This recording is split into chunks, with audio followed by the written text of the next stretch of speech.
آگے سورہ فلق ہے، پہلے ہم اس کو سورہ اخلاص ہے، ہم پہلے اس کو انشاءاللہ گرامر کے لحاظ سے حل کرتے ہیں، اس کے بعد اس کی مختصر تفسیر۔ سورہ اخلاص، قل هو اللہ احد، یہ کیوں نہیں لکھ رہا بھائی؟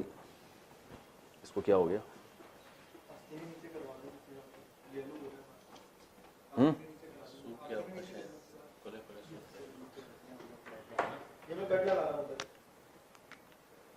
قل، قل پہلے گزر چکا ہے، اب اس کو ریپیٹ کرنے کی ضرورت نہیں۔ قل کا معنی کیا ہی ہے؟ اعوذ، یہ بھی گزر چکا ہے نا؟ اب کیا ہو گیا مجھے؟ کل تبت یدا غائب کر دی تھی درمیان سے میں نے۔ قل هو اللہ احد، صحیح، قل هو اللہ احد، کہہ دیجئے، ہوا کا معنی وہ، اللہ کا معنی اللہ، احد ایک ہے۔ احد استعمال ہوتا ہے، واحد کہتے ہیں نا، واحد، ٹھیک ہے نا، واحد احد، واحد اور احد میں فرق ہے، لیکن آپ کو یہ فرق جاننے کی ضرورت، واحد اکیلے کو کہتے ہیں، احد یکتا کو کہتے ہیں۔ قل هو اللہ احد، وہ اللہ کیا ہے؟ ایک ہے۔ اللہ الصمد، اللہ صمد ہے، بے نیاز۔ عربی میں ایک لفظ ہوتا ہے غنی، غنی کا معنی ہے بے پرواہ، مالدار کو بھی غنی کہتے ہیں، کیونکہ اسے پبلک کی ضرورت نہیں ہوتی، اس کے پاس اتنا پیسہ اللہ کا دیا اتنا کچھ ہوتا ہے کہ اس کو آپ کی ضرورت ہے۔ غریب آدمی بیچارہ ہر ایک کا محتاج ہوتا ہے وہ۔ تو غنی کہتے ہیں جسے کسی کی ضرورت نہ ہو، صمد کہتے ہیں جسے کسی کی ضرورت نہ ہو لیکن سب کو اس کی ضرورت ہو، یعنی غنی کا سب سے اونچا مقام ہے، ٹھیک ہے نا۔ انسان غنی تو ہوتا ہے مگر صمد نہیں ہوتا، سمجھتے ہو کہ نہیں سمجھتے؟ تو اللہ بے نیاز ہے، اسی لیے کہتے ہیں بے نیاز۔ اب اس قسم کے الفاظ اردو میں یا انگلش میں نہیں ہے، اتنی طاقت نہیں ہے کسی اور زبان میں۔ اللہ کے 99 نام جو ہے نا، اس کا اردو یا عربی انگلش میں ترجمہ ہو ہی نہیں سکتا، کریں گے تو ترجمہ نہیں ہوگا، وہ پوری ڈیفینیشن ہوگی، ٹھیک ہے نا۔ اللہ الصمد، اللہ بے نیاز ہے۔ لم یلد، لم یلد اصل میں تھا لم یولد، یولد یضرب کی طرح، ولادت سے ہے، اس کا معنی بچہ جننا۔ تو لم جب لگتا ہے تو مضارع کو پاسٹ کے معنی میں کر دیتا ہے اور پازیٹیو کو نیگیٹو بنا دیتا ہے، یہ میں ڈیٹیل سے بتا چکا ہوں، اور آخر میں جزم بھی آتا ہے۔ لم یلد، واو آ رہا ہے نا، واول حرف ہے تو گڑبڑ کر دیتا ہے یہ، تو لم یولد کو پڑھتے ہیں لم یلد، اس نے کسی کو نہیں جنا۔ وَلَمْ یولد تھا اصل میں نا، ہاں، تو یولد کا معنی جننا، یولد جنا جاتا ہے، یضرب مارتا ہے، یضربو مارا جاتا ہے، تو یولدو سے یولدو، تو لم یولد، یہ میں اگلے سبق دوبارہ لے لم یولد، نہیں آ رہی سمجھ، لم یلد ولم یولد، نہ اس نے جنا نہ یولد یضربو کی طرح، پیسو وائس۔ ولم یولد، نہ لم یلد، نہ اس نے کسی کو جنا، ولم یولد، نہ وہ خود جنا گیا، یعنی اس کو بھی کسی نے نہیں جنا۔ ولم یکن، یہ کل کے سبق میں آیا تھا، کانا اصل میں کیا تھا؟ کوانا، اور یکونو تھا یکونو، یکونو، ینصرو کی طرح، یکونو ہونا، کانا کا معنی ہوا، اس کا معنی ہونا، تو یکونو تو بن گیا لم یکون، لم ینصر، لم یکون کیا معنی ہوگا؟ وہ نہیں ہوا، وہ نہیں ہوا۔ تو یکون میں اس کو پڑھتے ہیں یکون، جیسے یقولو کو یقولو پڑھتے ہیں نا، تو یکونو کو یکونو پڑھتے ہیں۔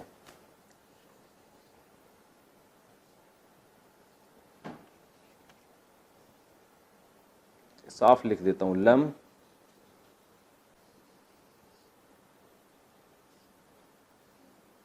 لم یکون، یقولو کو یقولو واو کی وجہ سے نا حروف گڑبڑی ہے، تو یکونو کو یکون، لم یکون. اب لم یکون اتنا لمبا ہے، عرب اس کو شارٹ کرتے ہیں تو لم یکن.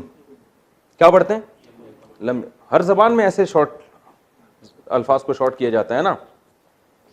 جیسے عربی میں کہتے ہیں عیش، اصل میں تھا ایو شیئن، کہتے ہیں عیش. انگلش میں بھی بہت ہیں ایسے. انگلش میں کوئی مثال دو. He can not go. اب ہم جو جیسے پینڈو لوگ جب انگلش بولتے ہیں ہی کین ناٹ گو، قلقلے پورے کر رہے ہوتے ہیں. Do you have a apple,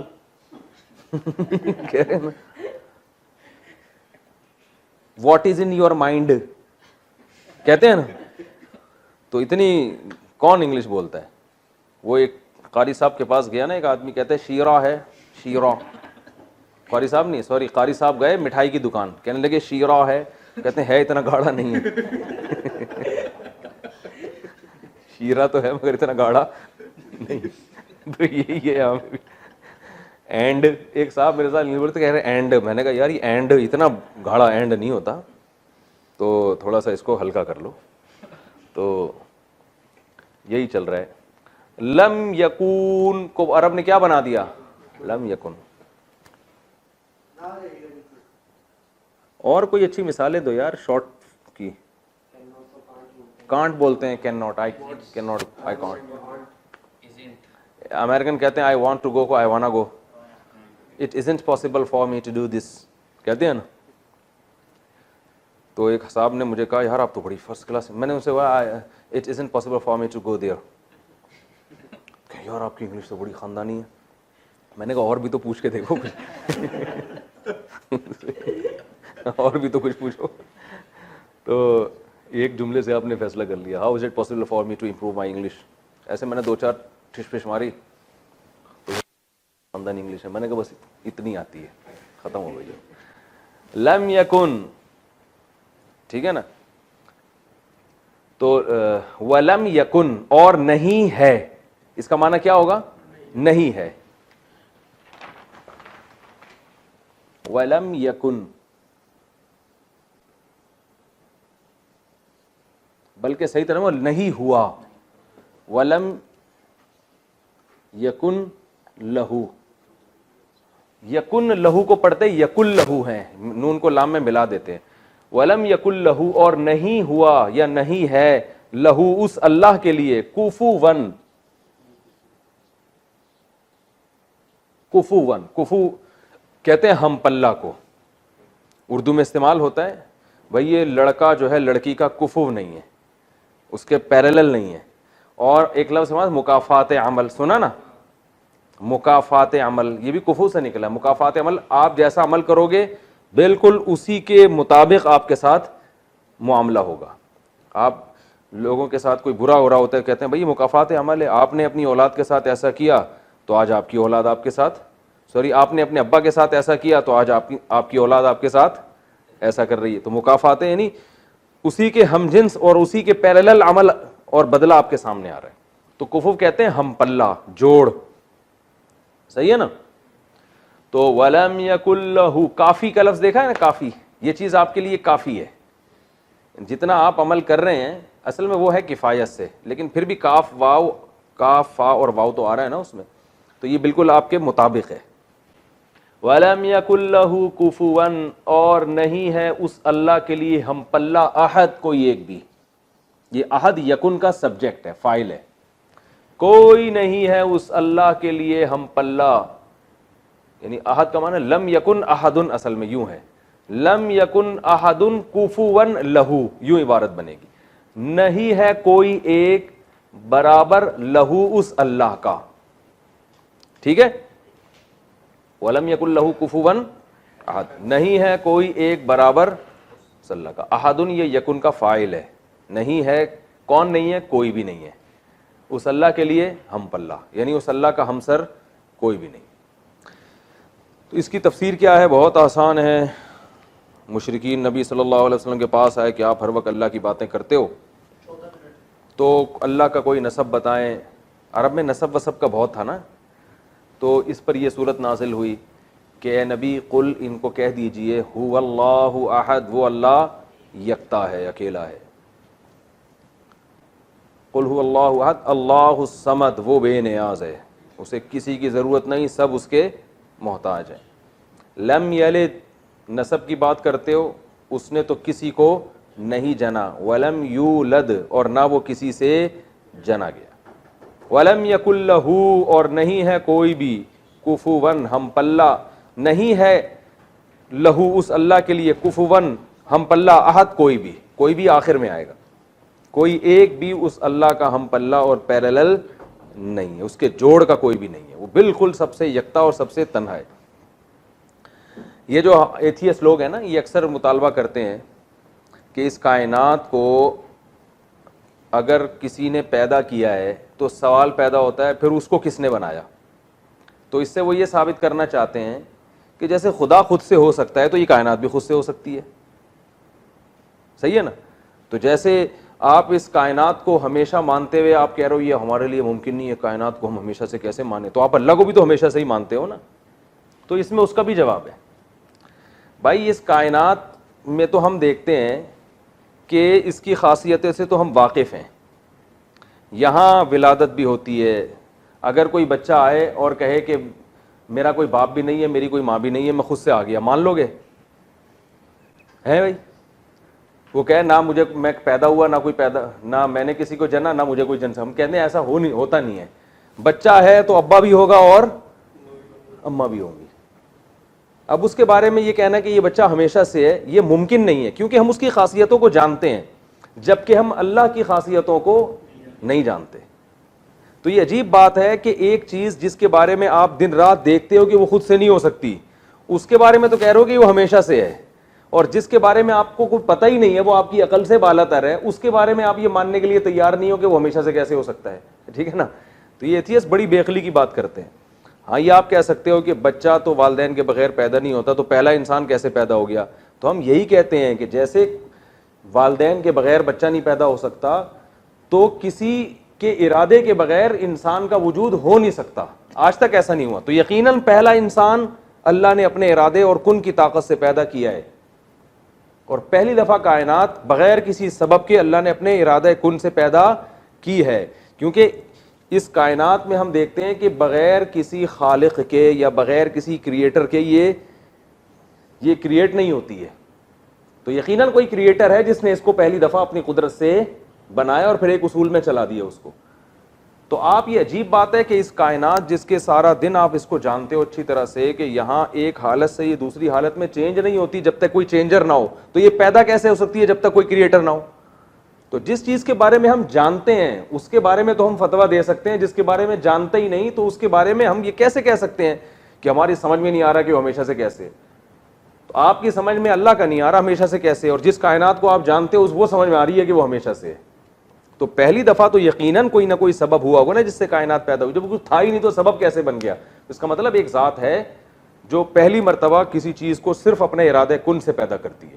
تو انسانیت کی ابتدا پہلی دفعہ جو ہوئی ہے بغیر کسی لاجک کے، نہ کوئی باپ نہ کوئی ماں، اللہ نے اپنی قدرت سے آدم کو بنایا، اپنی قدرت سے اماں ہوا کو بنایا، پھر ان میں جو ہے نا وہ اللہ نے ایسے سافٹ ویئر انسٹال کر دیے کہ ان کے ملاپ سے لڑکا بھی پیدا ہو رہا ہے، لڑکی بھی، اور سب میں یہ وہ سسٹم اللہ نے رکھ دیا. تو پھر اس سے پیدا ہوتے چلے جا رہے ہیں. تو جیسے آج کوئی بچہ اٹھ کے آتا ہے اور کہہ رہے ہیں میں خود سے پیدا ہوا ہوں، آپ ایک چماٹ مارو گے اور بولو گے تمہیں شرم نہیں آتی؟ خود سے تھوڑی ہو سکتا ہے، یہ کوئی لاجک ہوتی ہے پیچھے. تو بھائی اسی طرح یہ ممکن ہی نہیں ہے کہ ایک انسان تو بغیر اتفاق سے وجود میں نہیں آ رہا، اور پوری کائنات، پوری جو ہے نا وہ سارا سسٹم، سمندر، دریا، پہاڑ، اور جناب وہ الیکٹران، پروٹون، نیوٹرون کا جو ایک پورا سسٹم ہے، اور پھر نظام شمسی اور زمین کا 23 ڈگری جھکنا اور موسم بننا، اور جو ہے وہ پورا ایک سسٹم، بارشیں ہو رہی ہیں، پیداوار اگ رہی ہے. پھر ایک ایک بیج کو دیکھو کتنی عجیب، خربوزے کا بیج دیکھ لو، اسے زمین میں ڈالو، بیل اگتی ہے، خربوزہ پیدا ہوتا ہے، اس میں پھر وہی بیج ہوتا ہے، پھر اسے ڈالو، پھر وہی. سینکڑوں سال سے یہ ایسے اتفاقات بیج میں خود بخود انسٹال ہو گئے. یہ نہیں ہوتا، پہلی دفعہ کوئی ہے جو کسی سبب کا محتاج نہیں ہے، اس نے پیدا کر دیا اور اس کو ایک اصول میں، ایک جو ہے نا ایک اصول میں ڈال کے اس نے چلا دیا اس کو. تو اس لیے اللہ نے فرمایا کہ اللہ کا کوئی ہم پلہ، کوئی ہمسر ہے ہی نہیں کہ ایگزامپل دی جا سکے اس کی. دیکھو میں یہ کہتا ہوں, یہ ولید بیٹھا ہوا ہے ہمارے پاس, ایک بندے کا فون آیا کہ ولید سے بات کرنی ہے. میں نے کہا کون سا, کہہ رہے جو آپ کے ساتھ ہوتا ہے. میں نے کہا 3 قسم کے ولید ہیں, ایک لمبا والا ولید, ایک موٹا والا ولید, اور ایک کالا والا ولید. کون سے کی بات کر رہے ہیں؟ کہنے کیسی بات کر رہے ہو بھائی. میں نے کہا ہم نے اسی طرح یاد رکھا ہوا ہے. اب ہم بولتے ہیں نا یار ولید کو بلاؤ, تو سب پوچھتے ہیں کون سا, تو موٹا والا ولید. موٹے ولید سے یہ مراد ہوتا ہے تھوڑا بلیک بلیک, بالکل بلیک نہیں ہے, اندھیرے میں نظر آتے ہیں, وہ اتنے بلیک نہیں ہیں, تو وہ والے ولید ہیں. اور لمبا والا ولید جو ہمارے سامنے رہتا ہے. تو کہہ رہے ہیں آپ کیسی باتیں, دوست ہیں وہ ناراض نہیں ہوتے ایسی باتوں سے.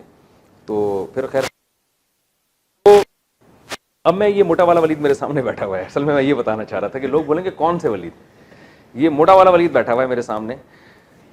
تو میں یہ کہوں کہ یہ کہتا ہے کہ میں خود سے وجود میں آ گیا ہوں. اتفاق کی بات ہے, ایسے کہتا نہیں, کہا نہیں ہے, ورنہ یہ یہاں بیٹھے گا نہیں کبھی. کہہ رہے میں میرے کوئی نہ ابا نہ اماں, میں ویسے ہی پیدا ہو گیا. تو میں کہوں گا یار اس کو کوئی ایگزامپل ہے, یا پیدا ہوا ہوں. تو میں کہوں یار اس کی کوئی مثال ہے. فوراً کہے گا حضرت عیسیٰ بھی تو بغیر باپ کے پیدا ہوئے تھے, وہ بھی تو انسان تھے, تو میں بھی ہو سکتا ہوں. ٹھیک ہے نا. پھر میں اس پہ غور کروں گا یہ مثال یہاں منطبق ہوتی ہے کہ نہیں ہوتی, وہ بات کی چیز ہوگی. بات سمجھ میں آ رہی ہے؟ تو انسان ہمیشہ کوئی بھی چیز جب ثابت ہوتی ہے اس کے کوئی ایگزامپل دیتا ہے, ایگزامپل دیتا ہے. تو یہ ایگزامپل دیں گے. میں پھر بتاؤں گا بھائی حضرت عیسیٰ علیہ السلام کا تو پہلے سے کتابوں میں لکھا ہوا تھا, اور وہ اللہ کے پیغمبر تھے, اور وہ جو تھے ان کے تو معجزات تھے, اور تمہیں اللہ بغیر باپ کے کیوں پیدا کرے گا, اللہ اپنے قانون کو کیوں توڑے گا, تمہارے کیا سرخاب کے پر لگے ہوئے ہیں, یا تم سے کوئی بہت بڑا اللہ نے دین کا کام لینا ہے جو یہ اتنا بڑا معجزہ ظاہر کریں گے. پھر یہ بحث ہوگی اور میں ثابت کروں گا کہ یہ دعویٰ کیا ہے آپ کا غلط, لیکن ایگزامپل پیش کی جاتی ہے. اور اگر یہ کہتے ہیں کہ جی میں ویسے ہی پیدا ہو گیا, اور مثال میں آدم علیہ السلام کو دلیل کے طور پہ پیش کریں, تو میں پھر ثابت کروں گا بھائی وہ تو چونکہ پہلے انسان تھے نا, تو پہلے دفعہ تو بغیر کسی سبب کے پیدا کرنا تھا, تمہیں اللہ ایسے ہی کیوں پیدا کرے گا. تو انسان جب بھی اپنے دعوے کو سچا ثابت کرنے کی کوشش کرتا ہے تو پہلے اس کی کیا دیتا ہے, ایک مثال دیتا ہے کہ یار یہ عقل سے بعید نہیں ہے بلکہ اس کی ایگزامپل موجود ہے. تو اللہ فرما رہے ہیں کہ یہ جو ایتھیسٹ لوگ ہیں یہ کہتے ہیں کہ یہ کائنات ہمیں یہ سمجھ میں نہیں آتا کہ اللہ ہمیشہ سے کیسے ہے, تو ان کو سمجھانے کے لیے ہمیں کوئی مثال دینی پڑے گی نا. تو اللہ فرماتے ہیں اللہ کی کوئی مثال اس لیے بھی بنتی ہے, لم یکن لہ کفوا احد, اس کا کوئی ہم پلہ ہے ہی نہیں کہ جس کو تم مثال دے کے سمجھایا جا سکے کہ جیسے یہ ہمیشہ سے ہو سکتا ہے وہ بھی ہمیشہ سے ہو سکتا ہے, لہذا وہ عقل سے بالاتر ہے. لیکن ایتھیسٹ کیا کر رہا ہوتا ہے کہ وہ مخلوق جس کی درجنوں مثالیں ملتی ہیں, اور مثالیں اس بات پر ہیں کہ یہ ہمیشہ سے نہیں ہو سکتی, جس کی درجنوں مثالیں دیتی ہیں اس کے بارے میں کہتے ہیں کہ کائنات ہمیشہ سے ہے. ہائی بات سمجھ میں؟ یعنی میں ثابت کرتا ہوں کہ بھائی یہ جو چیز ہے یا یہ شخص جو ہے یہ باپ اور ماں کے بغیر پیدا نہیں ہوا. آپ کہتے ہیں اس کی کیا دلیل ہے بغیر ماں باپ کے پیدا نہیں ہوا؟ میں کہوں یار اس جیسے جتنے بھی ہیں مثالیں ہیں ان میں ایک بھی مثال نہیں ملتی جو بغیر ابا اور اماں کے پیدا ہو رہے ہوں. پھر اگر میں یہ دعویٰ کرتا ہوں نا بغیر باپ کے پیدا ہوا بغیر ماں کے, تو یہ میرا دعویٰ صحیح نہیں ہوگا, مجھے بہت مضبوط دلیل دینی پڑے گی. تو ایتھیسٹ کیا کہتا ہے کہ یہ کائنات ہمیشہ سے ہے, جبکہ اس دعوے کو ثابت کرنے کے لیے اسی کائنات کی جتنی مثالیں دی جائیں گی وہ ساری مثالیں ان کے اگینسٹ جا رہی ہے. وہ سب بتا رہی ہیں کہ یہ کائنات تو ایک کنڈیشن سے دوسری کنڈیشن میں چینج بغیر چینجر کے نہیں ہوتی, تو پیدا بغیر خالق کے کیسے ہو گئی. تو ساری جو ایگزامپلز ہیں وہ آپ کے اگینسٹ جا رہی ہیں, جبکہ خدا جس کا کوئی ہم پلہ اور کفو ہے ہی نہیں, صحیح ہے نا, اس کی آپ ہم سے مثالیں مانگ رہے ہو, اور جس کی سینکڑوں مثالیں ملتی ہیں اس کے بارے میں آپ ان مثالوں پر قیاس نہیں کر رہے بلکہ ان کے اگینسٹ آپ بات کر رہے ہو. تو یہ عجیب پاگل پنے والی باتیں ہیں. ٹھیک ہے نا. ایک بڑے مشہور ایتھیسٹ ہے, اس نے پتہ نہیں کیا الٹے سیدھے نا بایولوجی کے دلائل, اور وہ مجھے اس کا کلپ سنا, میں نے کہا یہ آدمی ایک آسان چیز کو بلا وجہ پیچیدہ بنا رہا ہے.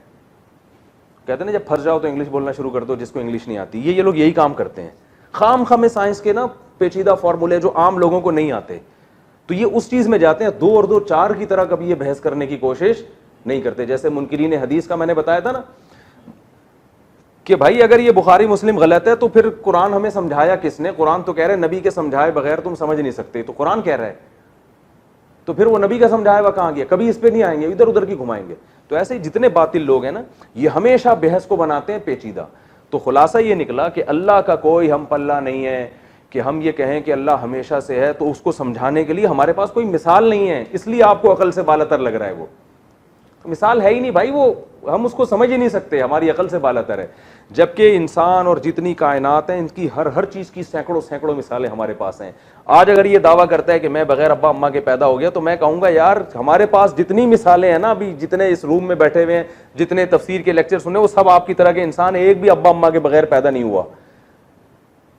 تو ایتھیس جب یہ کہتا ہے کہ یہ کائنات خود سے وجود میں آئی ہے، ہم کہتے ہیں اس کائنات میں اربوں خربوں چیزوں میں ایک چیز بھی ایسی نہیں ہے جو خود سے پیدا ہونا تو دور کی بات، پیدا ہو کر اپنی حالت کو چینج کر لے خود سے، ایک بھی مثال نہیں ہے۔ تو مثالوں سے ہم ایک دوسرے پر قیاس کر کے حکم صادر کرتے ہیں کہ جب ایک بھی مثال ایسی نہیں ہے تو پوری کائنات خود سے کیسے وجود میں آ گئی؟ ٹھیک ہے نا؟ تو اس لیے اللہ کو مخلوق پر قیاس نہیں کیا جا سکتا۔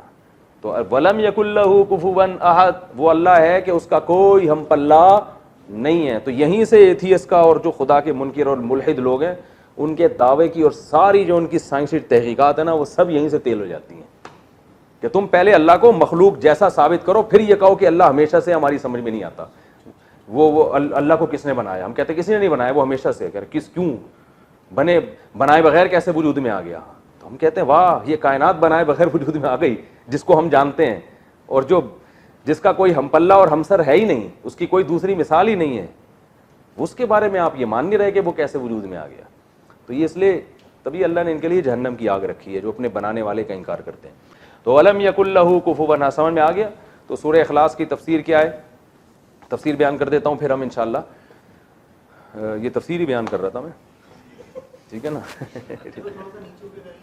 اچھا۔ تو یہ جو ہے اس کے بعد ہم کل انشاءاللہ پھر سورہ فلق اور سورہ ناس پہ چلیں گے۔ تو اللہ تعالیٰ نے یہ جو صورت ہے نا، اس کی بڑی فضیلت ہے۔ رسول اللہ صلی اللہ علیہ وسلم نے فرمایا کہ یہ صورت 1/3 قرآن کے برابر ہے، 1/3، یعنی 3 دفعہ پڑھیں گے تو ایک قرآن پڑھنے کا اجر ملتا ہے۔ اب بعض لوگ یہ اشکال کرتے ہیں پھر پورا قرآن پڑھنے کی ضرورت کیا ہے؟ تو دیکھیں ایک چیز کا ثواب الگ ہوتی ہے، درجات الگ ہوتے ہیں۔ 3 دفعہ سورہ اخلاص پڑھیں گے، قرآن کی تلاوت کا ثواب تو مل جائے گا، لیکن جب قرآن کی تلاوت پوری آپ کریں گے تو اس میں صرف تلاوت کا ثواب نہیں ہے، الگ الگ صورتوں کے پڑھنے کے جو مستقل ثواب ہیں وہ بھی آئیں گے، اس میں خود سورہ اخلاص بھی آئے گی، اس کے اندر اس کا الگ ثواب ہوگا۔ اور جو قرآن پڑھنے سے اللہ کا قرب ملتا ہے اور جو درجات بلند ہوتے ہیں وہ پورا قرآن پڑھنے سے ہی ہوتے ہیں، وہ درجات حاصل نہیں ہوں گے۔ تو مقام اور مرتبہ اور جو بہت فضیلت ملے گی وہ تو پورا قرآن پڑھنے سے، صرف جو نفس ثواب ہے وہ 3 دفعہ سورہ اخلاص پڑھنے سے بھی ملے گا۔ اور حدیث میں سورہ اخلاص کو 1/3 قرآن اس لیے بھی کہا ہے کہ اسلام کے جو بنیادی دعوے ہیں نا وہ 3 ہیں، توحید، رسالت اور جو ہے آخرت۔ ان 3 چیزوں پہ قرآن نے بہت اہمیت سے بات کی ہے، تو ان میں ایک توحید ہے، تو اس لیے گویا 1/3 قرآن ہے یہ۔ تو یہ بالکل ابتدا میں نازل ہونے والی صورتوں میں ہے، اور اس میں عیسائیوں کی بھی نفی کی گئی ہے جو کہتے ہیں عیسیٰ ابن مریم اللہ کے بیٹے ہیں۔ اللہ کا کوئی بیٹا نہیں ہے، وہ بیٹے کے لیے جنس کا ہونا ضروری ہے، باپ کی جو قوم ہوتی ہے وہی بیٹے کی قوم ہوتی ہے، شکل بھی باپ جیسی ہوتی ہے بیٹے کی، تو جنس ایک ہوتی ہے۔ اللہ فرماتے ہیں اس کا تو ہم پلہ کوئی ہے ہی نہیں، وَلَمْ تَكُن لَهُ صَاحِبَةٌ، دوسرے مقام پر آتے ہیں اللہ کی کوئی زوجہ نہیں ہے، کوئی بیوی نہیں ہے، وہ سب سے تنہا ہے، بالکل سب سے الگ ہے۔ تو یہ سورت کا بار بار پڑھنا چاہیے، اس کی بڑی فضیلت ہے۔ ایک صحابی نماز میں بہت زیادہ تلاوت کرتے ہیں سورہ اخلاص کی، جب بھی نماز پڑھاتے سورہ اخلاص پڑھتے تو ان کی شکایت کر دی، تو آپ صلی اللہ علیہ وسلم نے ان کو بلا کے پوچھا کیوں بار بار سورہ اخلاص پڑھ رہے ہو؟ آپ نے فرمایا کہ یا رسول اللہ مجھے سورت سے محبت ہے۔ تو پھر آپ نے ان کو خوشخبری دی کہ جنت کی خوشخبری دی کہ جو اس سورت سے محبت کرتا ہے اس کے لیے یہ خوشخبری ہے۔